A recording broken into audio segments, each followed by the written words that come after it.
یہ کیوں پوچھ رہے ہو؟ لڑکا ہے تو دیکھنے کے لیے آؤں گا، اگر لڑکی ہے تو دیکھنے کی بھی ضرورت نہیں، گھر کے پیچھے گڑا ہے اس میں دفن کر دو۔ میں یہ پوچھ رہا تھا، لڑکا ہے وہ دیکھنے آؤ ورنہ نہیں۔ اب یہ گفتگو ہو ہی رہی تھی کہ باندھی نے کہا کہ لڑکی ہوئی، اب یہ اس کو دفنانے کی بات کرنے ہی والا تھا، تو انہوں نے کہا کہ اب تم کیا کرنے والا ہو؟ برابر اس کو دفن کر دوں گا۔ کہا کہ اگر اس کو میرے حوالے کر دو تو اس کے بدلے میں کیا لوگے؟ تو اس نے کہا، اس نے ابھی سوچ رہا تھا تو صحابی نے کہا کہ یہ 2 اونٹ لے لو اور اس لڑکی کو میرے حوالے کر دو۔ اس کو شرارت سوچی، اس نے کہا 2 اونٹ نہیں، جس اونٹ پر تم آئے ہو وہ بھی اگر دے دو گے تو پھر یہ لڑکی تمہیں دوں گا۔ لڑکی پہلے سے بوجھ ان کے نظریے میں، پھر اس کے ساتھ 3 اونٹوں کو لے لیے۔ انہوں نے کہا ٹھیک ہے یہ 3 اونٹ لے لو، ایک غلام کو بھیجو میرے ساتھ تاکہ وہ مجھے اور اس لڑکی کو کسی اونٹنی پر میرے گاؤں تک پہنچا دے۔ یہ لے کر آ گئے، اور ان کے پاس تو غریبی تھی، بچے کو اس بچی کی پرورش کرنے کی صلاحیت نہیں تھی، تو انہوں نے پڑوسن میں کسی کو دے دیا اور اس کا پورا خرچ ہر مہینہ محنت کر کے ادا کرنے لگے تاکہ اس بچی کو پالو، اس کو پرورش کرو۔ یہ صبح شام یا جب بھی کاروبار سے فارغ ہو کر آتے تو اس گھر میں جاتے اور اس کا حال دریافت فرماتے، اور وہ بچی ان سے لپٹ جاتی اور اس طرح سے گلے لگ کے کھیلتی، کبھی ان کے داڑھی میں اپنے انگلیاں پھیرتی، کبھی چہرے پر ہاتھ پھیرتی۔ اس سے اتنی لگاؤ ہو گئی، وہ یہ کہنے لگے یا رسول اللہ، یہ لڑکی کے اداؤں میں اور اس کے بچپنے میں جو ادائے ہیں اس سے میرا دل اتنا مانوس ہو گیا، اس کی محبت ایسی آ گئی کہ میرا یہی مشغلہ بن گیا۔ میں اچھی طرح کاروبار کو درست کر لیا اور عرب کے ہر قبیلے میں جاتا، میرا کام ہی یہ بن گیا کہ بھئی تمہارے کسی قبیلے میں لڑکی ہوئی ہے تو مجھے دے دو، میں اس کے بدلے میں تم کو پیسہ یا اونٹ دوں گا۔ ان کا مشغلہ ہی یہ بن گیا صحابی رسول کا۔ میں ہر جگہ جاتا اور دریافت کرتا کہ بھئی تمہارے پاس لڑکی ہے، تم لڑکی کو پالنا نہیں چاہتے، مجھے دے دو، میں پرورش کروں گا، اس کے بدلے میں معاوضہ لے لو۔ یہ کہہ کر انہوں نے کہا یا رسول اللہ، اس طرح سے میں نے 360 لڑکیوں کو دفن ہونے سے بچا لیا اور اس کی قیمت ادا کرتا رہا۔ وہ یہ کہہ رہے تھے، آقا دو جہاں ہزاروں خطا رو رہے تھے، حضور کے آنکھوں سے آنسو بہتے بہتے داڑھی میں سے آنسو نکل گئے اور ادھر ہاتھ اٹھ گئے، اور وہ کہہ رہے یا رسول اللہ 360 لڑکیاں میرے پاس آج بھی جمع ہے، میں ان کا پورا خرچ ادا کیا، جو بالغ ہوتی ان کی شادیاں کرتا۔ یا رسول اللہ کیا اس کا کوئی اجر مجھے ملے گا؟ یہ زمانے جاہلیت میں کر رہا ہے یہ شخص، میں اس وقت ایمان والا نہیں تھا۔ حضور نے فرمایا تم ایمان والے نہیں تھے مگر تمہارا ایمان ایمان والوں جیسا تھا، ایمان والا کرنے کا تم نے کام کیا، تم اجر پوچھ رہے ہو، مجھے میرا رب دیکھ رہا ہے، میں تم اس کو کہہ دو کہ یہ اپنے زمانے جاہلیت کے عمل کا اجر پوچھ رہا ہے، ہم نے اس کو اجر میں دنیا میں کوئی نہیں دیکھا دیا، آخرت میں کچھ نہیں دیا، اس کے اجر میں ہم نے اس کو ایمان کی دولت دی اور آپ کے صحابی ہونے کا شرف دیا۔ گیا نہیں ایمان، ایمان ہی کو اہمیت ہے، اور وہ ایمان کیا ہے؟ صرف کلمۃ طیبہ لا الہ الا اللہ، اور اس کا سوا کچھ نہیں۔ اس کی اتنی بڑی یہ معمولی چیز نہیں ہے۔ وہ صحابی خوش ہو گئے، کہنے لگے یا رسول اللہ، اللہ نے میرے عمل سے بڑھ کر مجھے اجر دیا ہے، اگر میں اس سے بھی بڑھ کر لڑکیوں کا پرورش کرتا اس کی کوئی قیمت نہیں ہوتی۔ جو رخ انور پر جو نظر پڑ گئی میری، اور جو ایمان سے سرشار ہوا ہوں، رب کا پتہ جو خدمت رسول میں ملا ہے، اس سے بڑھ کر کوئی دولت نہیں ہے۔ یہ دولت ہم کو کہاں سے ملی؟ اب ہم کو کہاں سے ملی وہ دولت؟ اب اس در کے کتنے قربان ہونا تھا، اس ذات کے کتنے قربان ہو جائے جس نے ہم کو یہ دولت عطا کی، اور رب کا جو پتہ دیا ہے، اور تو کچھ نہیں ہے ہمارے پاس، ہے برائیاں بہت ہیں ہمارے اندر کوئی نجات کی، اپنی بات مثال سے کر رہا ہوں، سب اللہ نے بڑی بڑی فضیلتیں دی ہے، اپنی مثال سے کہہ رہا ہوں، کوئی عمل ایسا نہیں ہے کہ بتا کر بخشش کر سکے۔ ایک ماں ضرور ہے اللہ کی ذات پر، یہ ایک نجات کی امید ضرور ہے اللہ کی ذات سے۔ وہ جو مولانا روم نے کہا تھا مجنون کے بارے میں کہ وہ گلی سے جاتے جاتے کتے کے پیر چوم رہا تھا، مردما دیدن مجنورا کے پائے سک بوسید، دیکھ رہا تھا، لوگ دیکھ رہے تھے کہ یہ کتے کے پیر چوم رہا. لوگوں نے کہا کہ یہ تجھے کیا ہو گیا، لیلا کا تو عاشق تھا، یہ تو بات سمجھی کہ کتوں کا عاشق کب سے ہو گیا تو. اس نے جواب دیا، اس کو فرماتے ہیں مولانا روم دیدن کہ این سک گاہے گاہے کوچے لیلا رفتہ بود. میں نے دیکھا کہ یہ کتا ایک مرتبہ اس گلی سے چل کے آ رہا تھا جس گلی سے لیلا گزرتی ہے. اس واقعے کو کیا تعلق ہے؟ امید بخشش یہ ہے ہم پیش ہو اللہ کی بارگاہ میں، میزان لگا ہوا ہو، فیصلہ ہونے کو ہو، ہر طرف گناہ کھڑے ہوئے، فرشتے کہہ رہے یہ اس نے یہ کیا، اس نے یہ کیا، یہ کیا، اور اللہ تعالیٰ یہ کہہ دے فرشتوں جاؤ چھوڑو. دیدن کے ایسن کچھ ہے یعقوب رفتہ بود. ہم نے دیکھا کہ ایک میرے محبوب کے قدموں میں بیٹھتا تھا، یہ میرے محبوب کے صحبت میں چند دن رہا تھا، ان کے ساتھ چلتا گزرتا تھا. وہ صحبت ہے جو اللہ والوں کی صحبت، اللہ والوں کی خدمت میں ہے، وہ ساتھ جو قدموں میں بیٹھے ہیں اس پر تو اجر دینا ہی دینا ہے. یہ ایک اعتبار رکھ لے، کوئی نظر میں برا نہیں رہے گا. وہ یہ بتا رہے ہیں کہ صرف ایک بات ہے، اللہ کاش یہ کہہ دے اس کو ہم نے اپنے محبوب کے قدموں میں دیکھا ہے. یہ صحیح ہے کہ برا ہوں یا بھلا ہوں، دو چار قدم تو تیرے سنگ چلا ہوں. تو دوستو اللہ تبارک و تعالی جس کو خیر دینا چاہتا ہے، جس کو کچھ نوازنا چاہتا ہے، اس کو اپنا پتہ دیتا ہے، اور اس کا پتہ جس کے پاس ہے اس کا پتہ دیتا ہے. جس کو دنیا مل جائے وہ خیر پہ نہیں ہے، مال پہ مال بڑھ رہی ہے، جائیداد پہ جائیداد بڑھ رہے ہیں، گھروں پہ گھرے بن رہے ہیں، علامت ہے. یہ نعمت ہو سکتی ہے مگر زوال کا سبب بہت زیادہ ہو سکتا. جس کو اللہ برباد کرنا چاہے پہلے دولت کے دروازے کھول دیتا اور اس کے ساتھ ساتھ دین سے دوری کر دیتا. دین سے دوری کا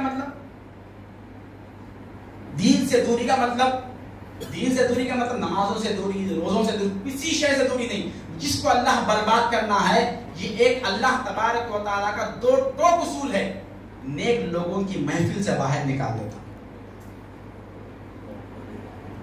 اس کا اصول، اس کا ثبوت اللہ تبارک و تعالیٰ قرآن کریم میں جا بجا دیکھیے. جس نبی کے قوم پر اللہ عذاب لاتا تھا، اس نبی کو کہتا کہ تم عذاب فلاں وقت آنے والا ہے، تم نکل جاؤ یہاں سے. کیوں بھائی؟ کیا اللہ تعالیٰ دے نہیں سکتا؟ اللہ کو قدرت نہیں ہے کہ نبی رہتے ہوئے ان کو ہلاک کر دے؟ قدرت ہے اللہ کو، مگر یہ سنت نہیں ہے مولا کی. وہ یہ کہتا ہے کہ میرا محبوب بھی کسی بستی میں ہو اور اس پر عذاب لاؤ، یہ نہیں ہو سکتا. نوح علیہ السلام کہا کہ صبح ہونے سے پہلے نکل جاؤ تم یہاں سے، ہم بستی پر عذاب لائیں گے. وجہ کیا ہے؟ اللہ یہ بھی کر سکتا تھا کہ جتنے لوگ ہر پتھر پہ ایک نام لکھا ہوا تھا جس کو لگنا ہے، تو اللہ یہ بھی کر سکتا تھا کہ حضرت لوط علیہ السلام کو محفوظ کر لیتا اور ساری بستی کو ہلاک کر. اس پر قادر ہے، مگر اللہ بتانا چاہتا ہے کہ ہمارے نیک لوگوں کے رہتے ہوئے ان کو عذاب نہیں دیتے.